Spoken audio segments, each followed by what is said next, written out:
Welcome back to Her Drive, the podcast where we celebrate the stories, passions, and transformative journeys of women creating change in the world. I'm your host, Cynthia Kremblett, intimacy coach, energy alchemist, and lifelong student of transformation. Today's guest is a true trailblazer in holistic women's health. I'm joined today by Dr. Aumatma Simmons, a naturopathic endocrinologist with nearly 20 years of experience helping couples grow their families naturally. She's the best-selling author of Fertility Secrets, What Your Doctor Didn't Tell You About Baby Making, host of the award-winning podcast Egg Meets Sperm, and co-founder of Madre Fertility, an innovative app offering smart fertility insights right at your fingertips. So without further ado, I would like to welcome you. Hi, Doc. How are you? Hi, good to be here, Cynthia. Thank you for having me. Yeah, it's totally my pleasure. I really am so curious about your works and you as a person and how you serve people in what seems to be such a beautiful way, and in a way in which I believe holistic care is starting to get some illumination in a bigger way. So just want to dive into all of that with you. So truly it is an honor to have you and share you with those tuning in. Oh, thank you. Yeah. Well, first and foremost, what inspired you to pursue naturopathic endocrinology? Hmm. So naturopathic endocrinology is actually a very new certification. It didn't exist back in the day. So 20 years ago, or 25 years ago now, when I started naturopathic medical school, I pretty much went into it because I felt like there was something that connected the mind, body, and spirit.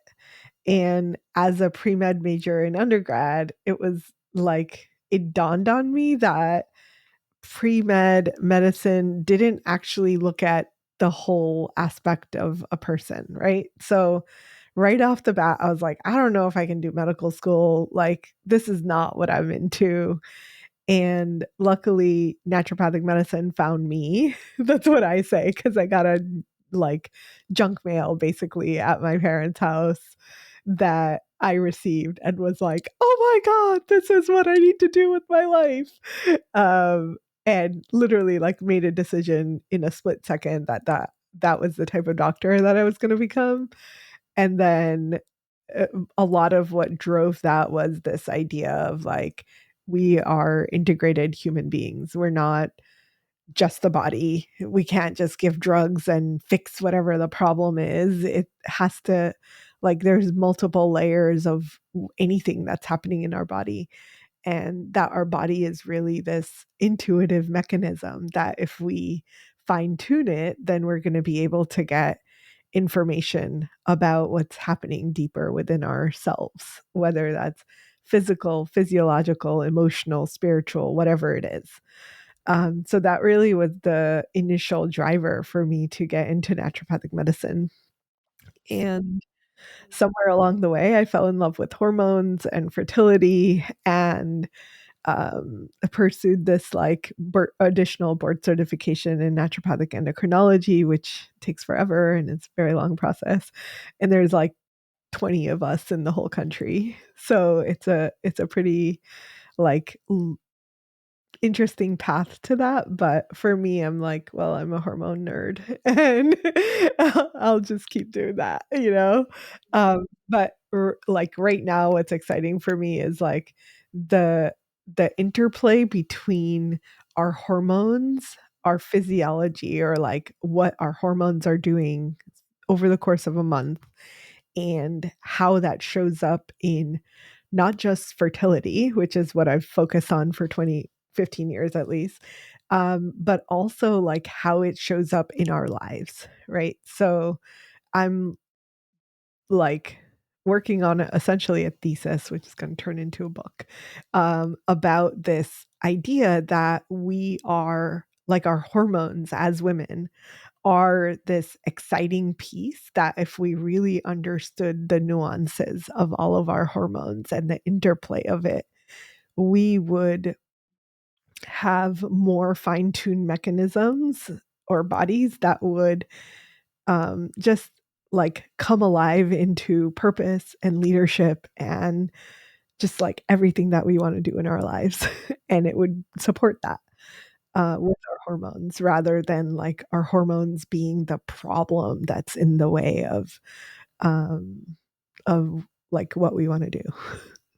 Yeah, what a beautiful perspective, and I would say a really important perspective shift that can be made through the writing of your thesis book, and just in that languaging alone, it's very, very, very powerful. How can we be celebrating them and working with them and supporting all that they are and how significant they are?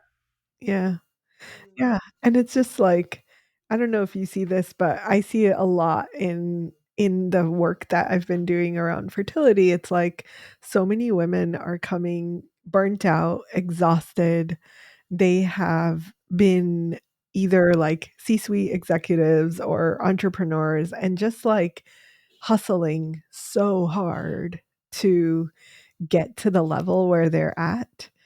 And I keep seeing it as like, gosh, is this really what we're supposed to be doing with our lives? Like, is this normal?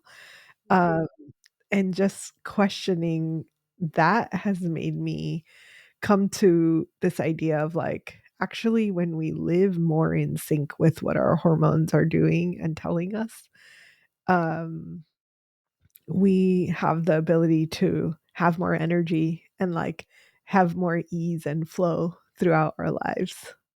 Yeah, absolutely.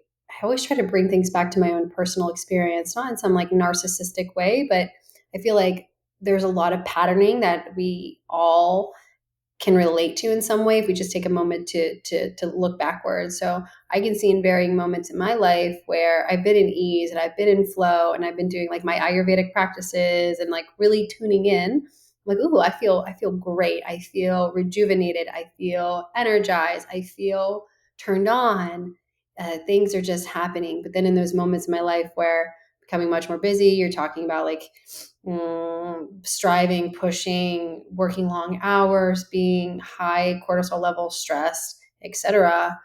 All of that kind of goes away Mhm. completely. So I imagine with women doing that for years and years and years and years and years, there's got to be some pretty powerful physiological effects that impact fertility and many other things.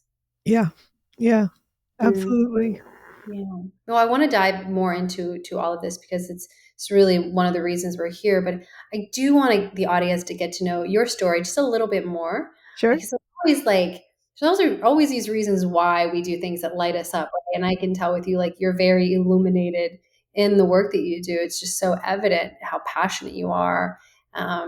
So was there something, a way in which you were raised or a particular moment in time where you just realize mind, body, spirit, all of that needs to be integrated in looking at a human being and being in your own life? That's an interesting question. I think that I was definitely raised from a very young age to, like, basically as an Indian woman, you had the choice of becoming a doctor, a lawyer, or an engineer. And for me, my parents had already selected doctor. So it wasn't like I had a choice. It was pretty much like, you're going to be a doctor. You're going to be a doctor. You're going to be a doctor. And to me, by the time, like, I was like, okay, so I'm like on this path to becoming a doctor. I did all the right things, went to pre med, and I hated it. I literally hated my life. I just could not like, I would go to all of my pre-med classes and be either bored or just like, "This is bullshit." Like, all we do is sit here and memorize stuff, like, none of it makes any sense. Why doesn't it all fit together? Like, this is not what I wanna do with my life. And then I would go to, like, psychology and spiritual classes or religion in religious studies in in, like, undergrad, and I was excited, and I was like, "Oh, I love psychology." And I tried to switch my major, and I remember going home visiting my parents, and they were like, "You're gonna switch to what now?" And I was like, psychology. And they're like, oh, yeah, we'll disown you. Like, literally, no joke. Like, you're done. You're out of this family. And I was like, what? Really? For majoring in psychology? I don't understand.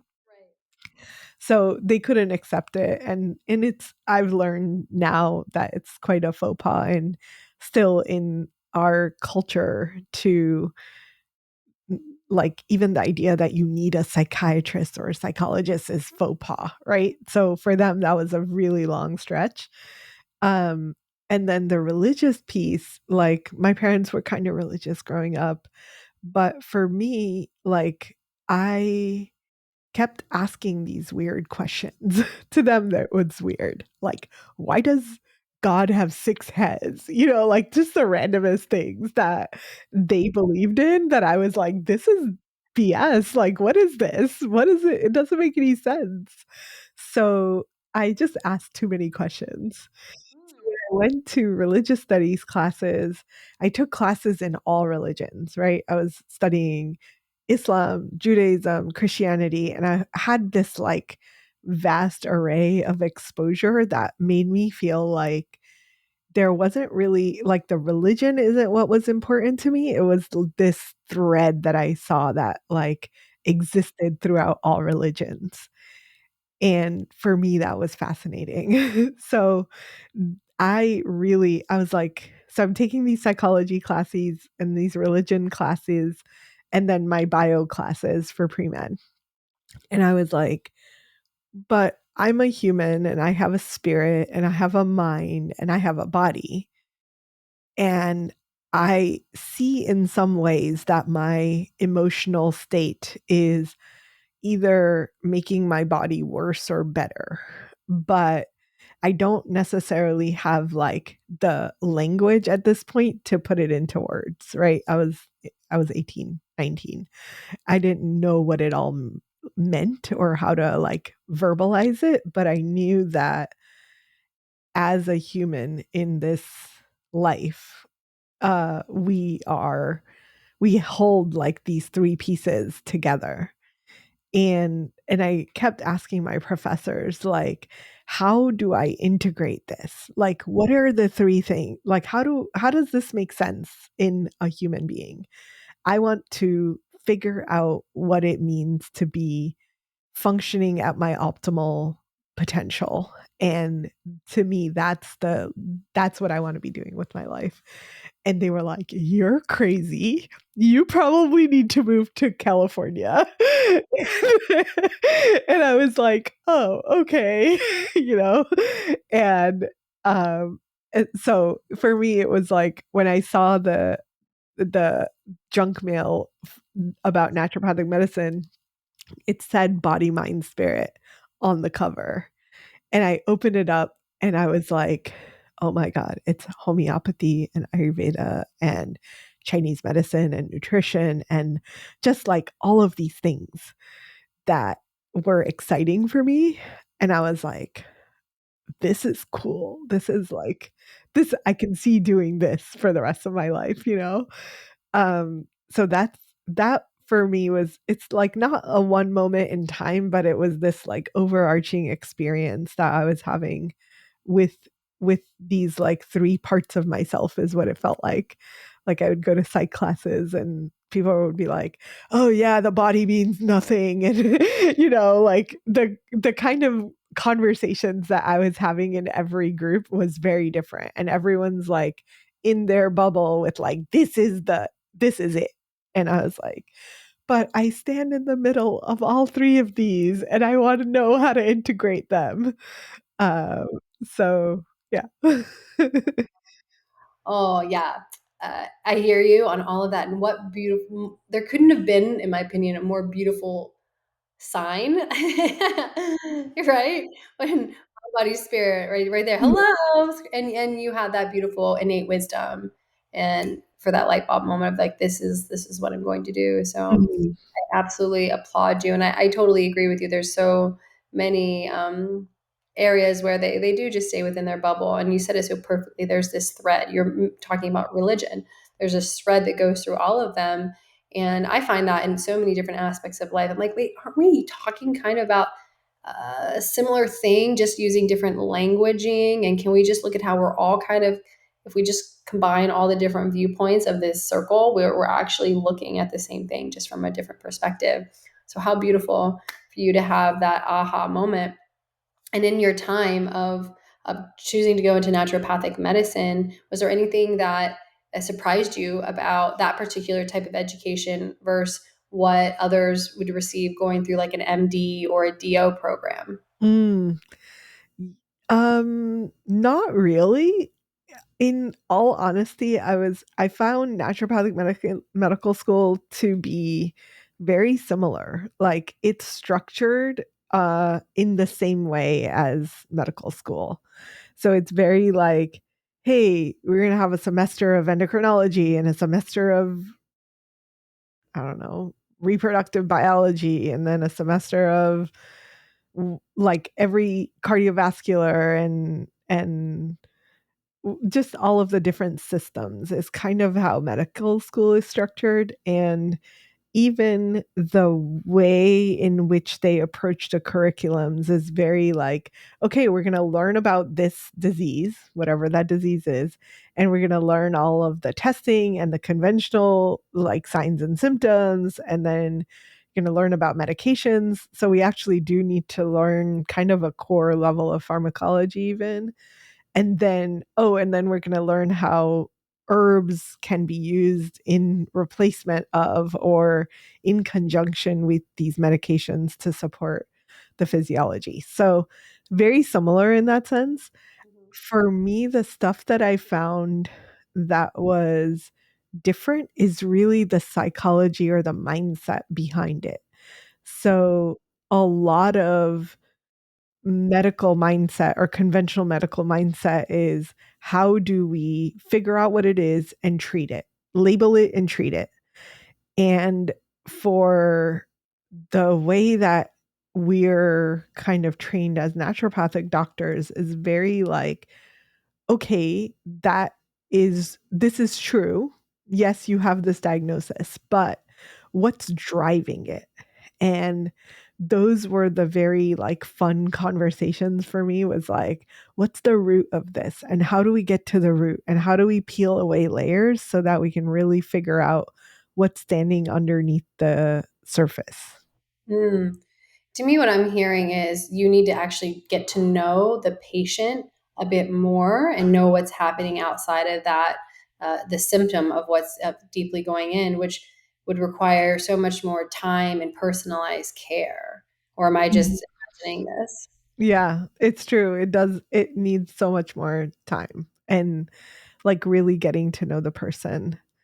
And I think that a lot of my homeopathy training actually was fascinating because it was so much about the person more than the disease, right? It was like, who is the person that is wearing the lenses that are creating this illness in the body?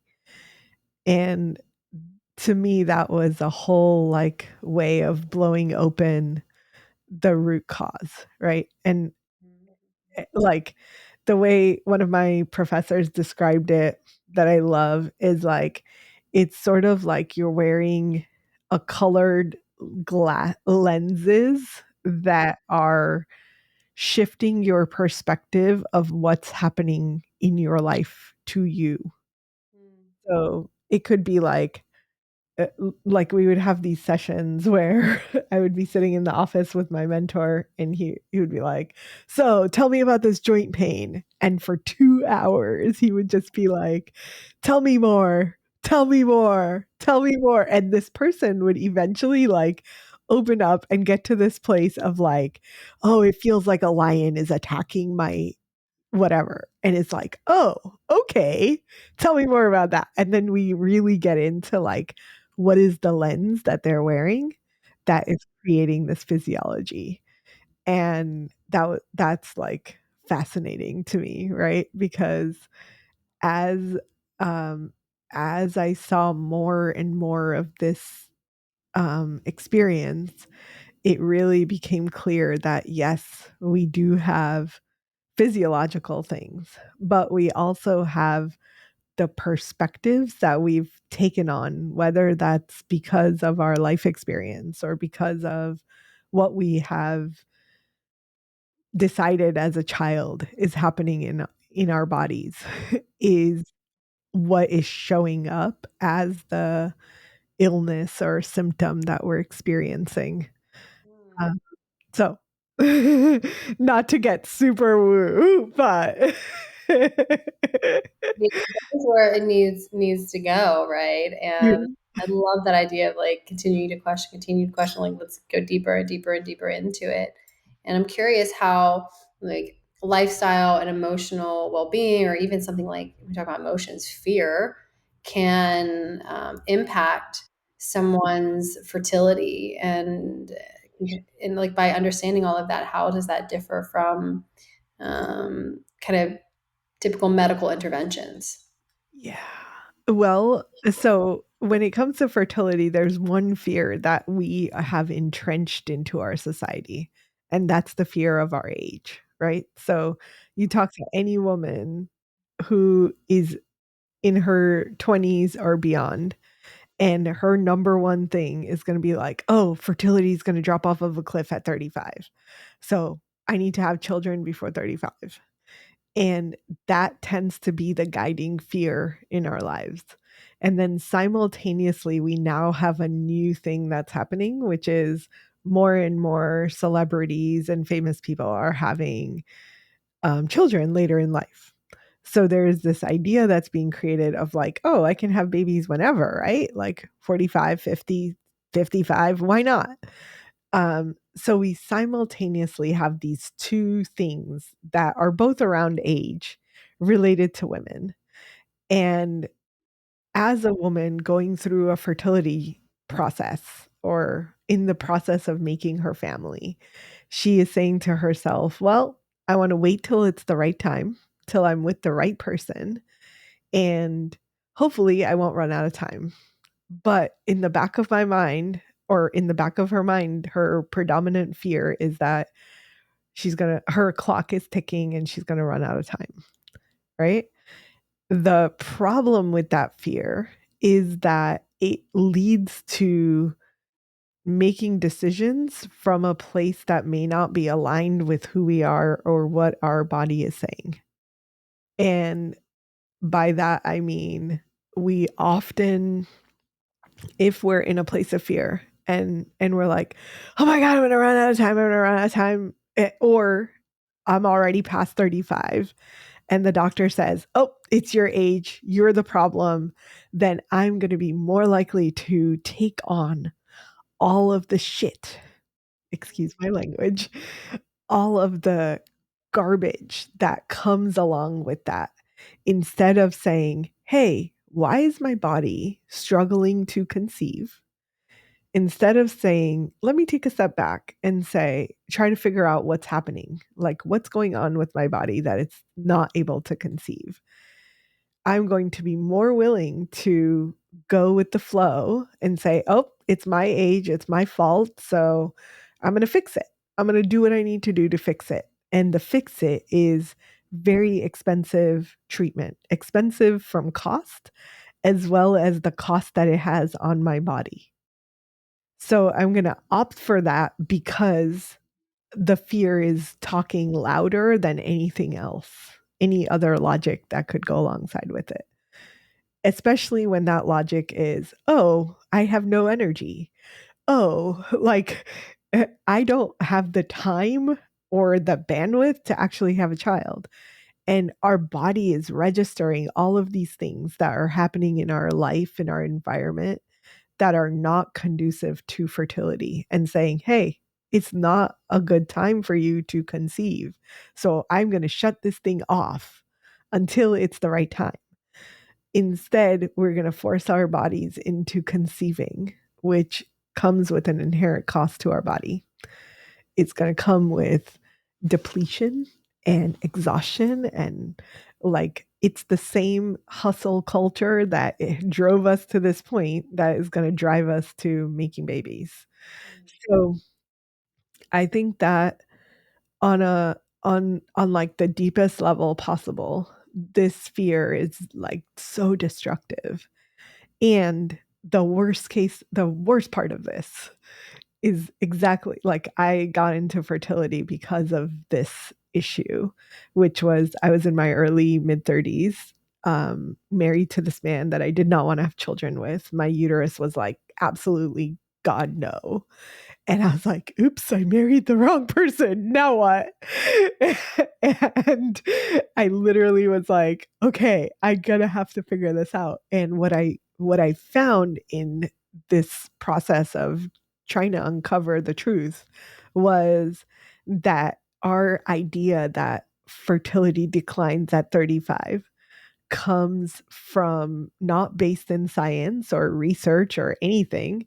It's based in records from 1800s France that recorded that women were not bringing their children in to get baptized after the age of 35. So to me, I was like, oh, that's some bull. What was life expectancy for women in the 1800s in France? Never And this. You're blowing my mind. That's where that comes from? yes. Yeah. I think it's time to update our records. Yeah, for real. I think so.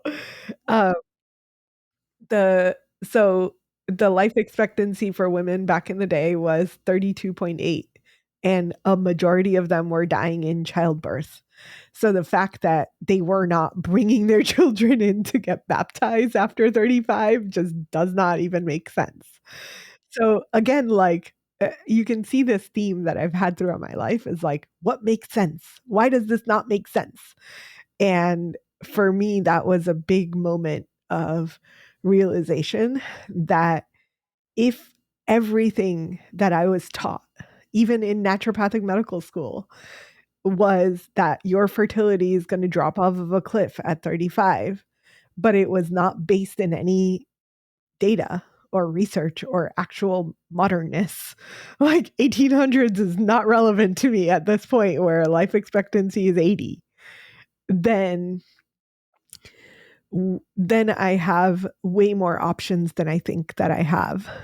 And it really freed me up and like blew my mind open to, okay, so if that's not true, then what else is not true? And what can I do about my fertility? And I really like that changed everything down the line for me because at that point, I no longer was in fear about not finding the right person in time, being able to have children after 35. Like all of that disappeared because it's like, well, that's some bullshit. Like, okay, so then what is true? And what was true was what I could test with labs, what I knew about myself and my body, what I knew I had put my body through, which when I thought about it, I was like, okay, like 8 years of really intense school, 2 years of a residency, like I was burnt out. I was working 70-hour weeks. I was exhausted all the fucking time and was just like, okay, this is my state right now at 32. And if I had tested myself and like really understood what was happening, I would have some like more numbers. At that point, I just knew that I was not in a good place. And if I was going to try to conceive, which I didn't want to at that with that person, but if I was going to try to conceive, it probably wasn't going to happen anyway. So I took years, literally the next like 6 years to turn my life around. And I was like, what do I need to do differently? How do I get my hormones in balance? How do I get my gut issues in balance? How do I fix all of the damage that I have done for years to my body? And when I had a child eventually at 38. So at 37, when we got pregnant on the first try because I had been working on this for so long. So when I met the right guy, when I was ready, when we were ready, um, I was like, okay, we can do this. And literally, he would be like, are we trying now? Are we trying now? Are we trying now? And he was always ready to go, right? Like, he's like, let's make this baby. And I was like, no, no, no, no. And finally, the one time I was like, yes, that's the moment we got pregnant. And it was like, to me, like, it's mind blowing because people do try for so long sometimes. And we're told all of these things about age and, oh, you're going to be more at risk for all these diseases because now you're over 35, you're geriatric. And I heard it from my doctor, I heard it from my OB. I'm like, oh, is this really a good thing for you? Like, are you sure you want to do this? And I was like, you better get out of my face. Like, you don't know what you're talking about. And they were like, yeah, it's true. You're healthy, but you're healthier than my 18-year-old pregnant women, but you're still geriatric. And I was like, okay, that's fine. You could tell me whatever because it's going in one year and out the other. I do not believe anything you're telling me because I know what my body is doing right now. I know what my hormones look like. I know what my nutritional status is. I know that I've worked on healing my gut and my hormones for the last 5 years. Like, I'm good. I have no doubt that this is going to be a healthy pregnancy and I'm going to have a healthy child. So, that, I really think that fear, if I had not been able to shift out of that fear, then my life would might have looked very different. It might have been, "Oh, maybe I should just have a kid with this man that I don't wanna have a kid with," and my whole life goes in a very different direction if I give in to that fear. Um, so I think, when it comes to fear making our decisions, I think it's almost always gonna lead us down the wrong path because that's not the truth of who we are as a spirit. Yeah, that's the key word is truth. Fear is not the truth of who we are. While fear might be a good warning system, it can also be just lies, you know? Mhm. Um, from my witnessing of others' fertility journeys, they seem like they can be, excuse me, deeply emotional. And I'm Mhm. curious, like, how do you and those next generation of holistic doctors that you're training, like, how do you all support couples and women who are balancing their hope Mhm. and their fears and trying to have self-compassion and also patience because it seems like this Mhm. is a longer journey Mhm. than getting hormonal injections and surgeries and other things. Yeah, absolutely. I think the first response to that is science. Like, knowing what's happening in your body is the antidote to fear. So, I'm a big proponent of testing sooner rather than later. Our current system tells us that we need to try to conceive, like actively trying to conceive for 6 to 12 months, depending on our age, before any testing is available. To me, that's bullshit.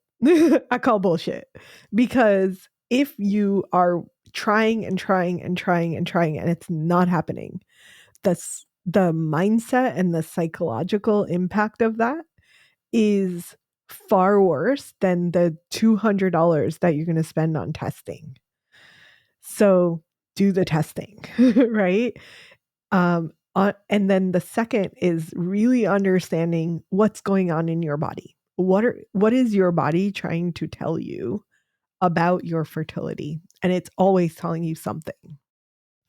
So that is partly why I founded Madre Fertility. I've spent the last 3 years just taking my brain and turning it into technology that can accurately predict what might be going on. Like, what is the signal that your body is giving about why it's not being able to conceive? And, or maybe you're not even trying yet and you're like, I just want to know what my body's saying, right? Like, you can use it as an interpretation tool of, hey, your gut is out of balance. Oh, your inflammation is too high. Your blood sugar is out of whack.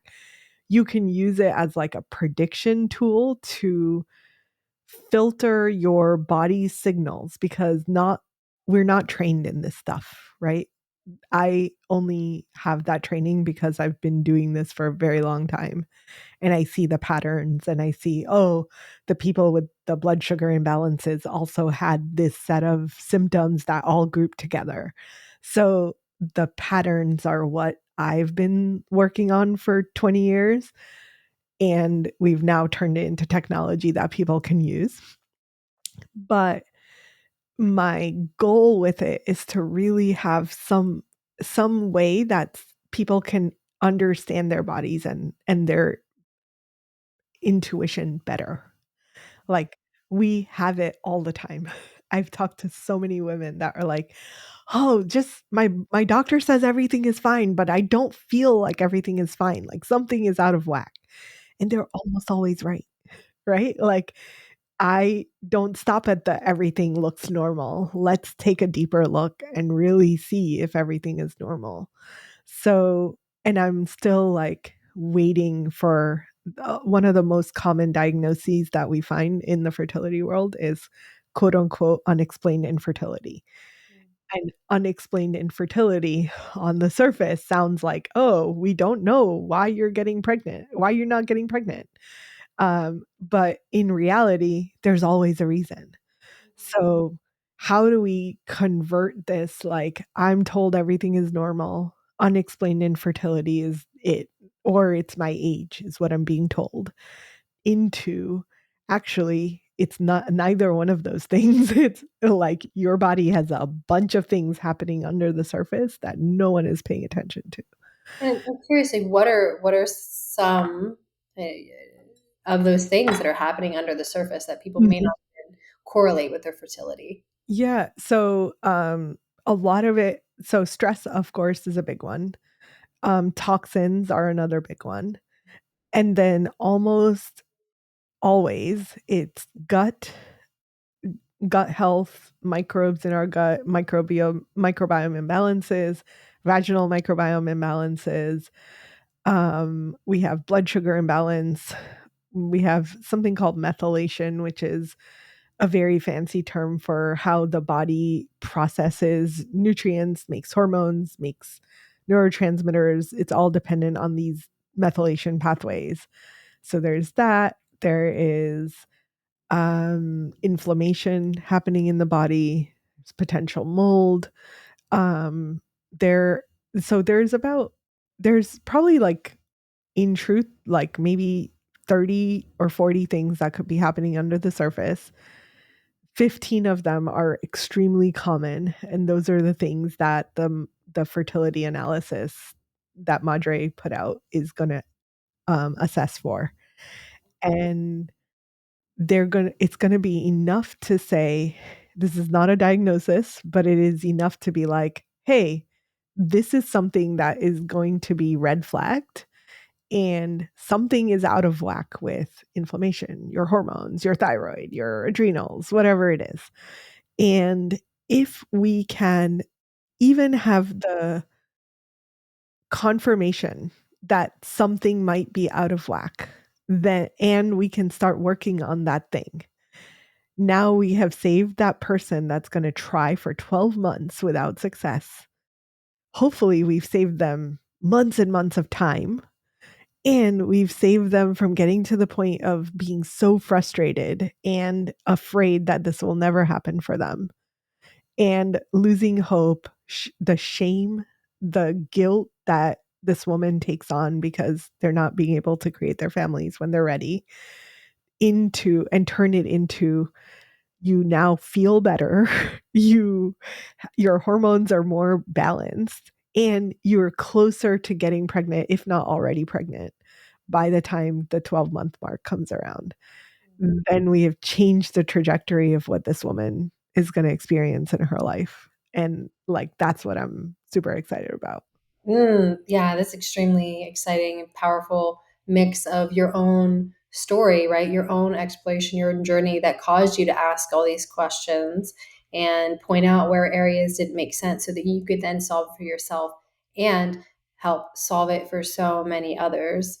And by holding that thread and that in mind, when you look towards the future of fertility care, what do you hope or believe that Mhm. is going to emerge? I think that we're already moving in the direction where women are fed up with the way that they're being treated. They are ready for some real answers, and I hope that we get to a point where we can just wake up and be like, "Listen, I'm not taking birth control for hormone imbalances. I'm gonna figure out what is going on, like, why are my hormones out of whack? And I'm not gonna get steamrolled into doing things that I don't wanna do because of fear or because of the anxiety that I've been given by society that this will never happen for me because I'm older, quote unquote." Of course. Wow. Yeah, I think that's beautiful. That's such a beautiful way of putting it, actually.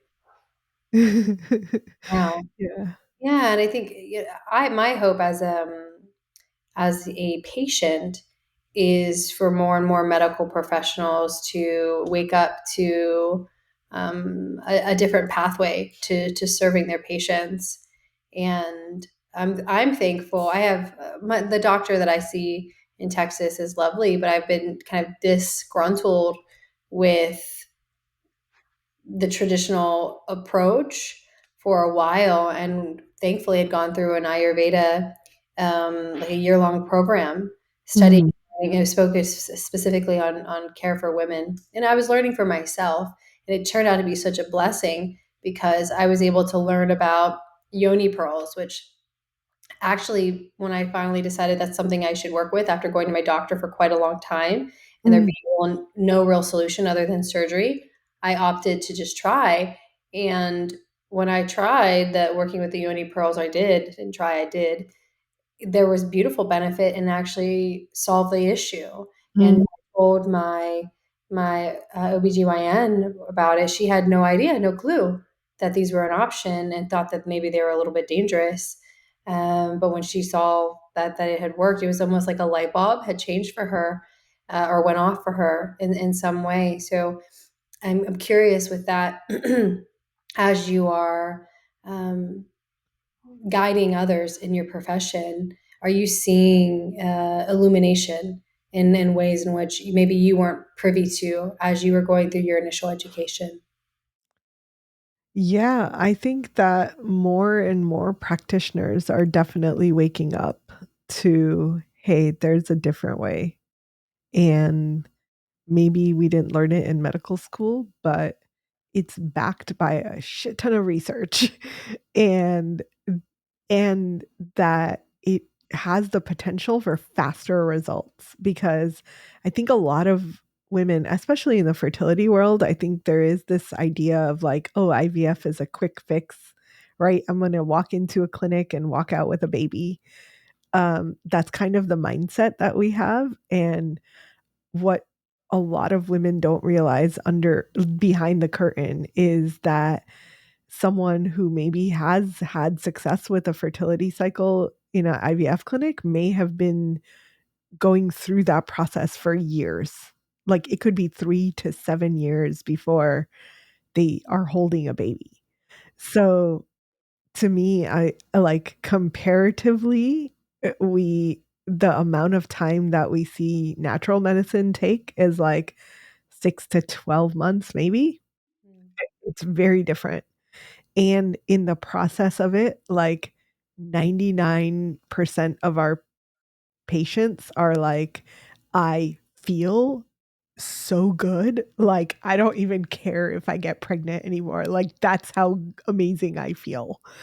Um, so it's like such a common experience, and I think that it for the practitioners that we're training, they start seeing that in their career, in their offices, and it's beautiful that they also have the same experience, right? Like they're also seeing these women come back like, "Oh my god, thank you so much. I feel so good. I don't care if I get pregnant anymore." And that's I didn't get to throw that in earlier, but surrender is really that second piece. So it's science plus surrender. And surrender is kind of hard, right? Like it's hard. Even for me, it's hard. It's hard because we want the control. We want to be able to like predict when we're going to get pregnant. And, I've done XYZ and now I should be pregnant. And the surrender piece is really like it lets goes of the timeline that we're on and just like gives into us our spirit that is guiding this life experience that we're having. And when we're able to let go, it actually happens faster. So it seems counterintuitive, right? Like, no, but I need to control it and I need to know exactly when to have sex so I can have a baby. And like that's great, but we are what I find what I have found for years and years is when a woman is able to surrender and like let go of the reins of control, and we invite the male partner to actually like step more into his masculine and like take on more of this like be in the driver's seat energy in the fertility journey, they get pregnant way faster. And it is amazing because it's like a complete flip of everything that we know, right? Like the fertility world is like, oh, you need to know exactly when you're ovulating and you need to know what you're tracking and test your hormones 8 times a day and all of these things that just are freaking exhausting. But like you let go and there's a process of letting go that's emotional, and then there's the piece where we're inviting the men to like take charge more and teach them how to understand when she's ovulating. So now he's initiating when he thinks it's the right time rather than relying on a bunch of test strips. And they're like, men are amazing. They're super in tune and super intuitive. And she'll be like, so many women come back and they're like, I didn't even think I was ovulating. Like, how did we get pregnant? And I was like, I don't know. I have no idea when you ovulated because we stopped the testing. And it's just beautiful to see that like when men are put in the driver's seat of something that like women have been like burdened with for so long, like they just take that away and they're like, I'm just gonna support you and love you and sex you up when I feel like it. Like things happen. Our bodies want to be able to conceive, right? Like it will happen. So Wow. Well, I've never heard anyone speak about that perspective of men in the driver's seat and how to support and teach them to be in their own intuition in this space. But that really, again, it blew my mind, and I can see the true value in it. And beyond that, I'm thinking not only are these women healing so many different systems within their body, but they're also probably coming into deeper communion with their partner who they're trying to conceive with, which to me is just another win on top of a win. So that when you do conceive and you have this child, it's coming into a more holistic, happy environment that wasn't stress induced. mhm. Yeah, exactly. Exactly. And like you're setting this child up for future health, success, and like just a um healthier environment that they're coming into because now you have two healthy parents that are both like on the same page and committed to the best for their family. It's a really beautiful thing. Oh, it must be so beautiful to get to witness that. Um, Yeah. very much you. Well, if you could leave the listeners with one powering truth about fertility, life, health, or really anything that your soul feels like sharing, what would it be? Mm, I would say follow your intuition, trust your intuition. It is always guiding you to what you need in your life experience.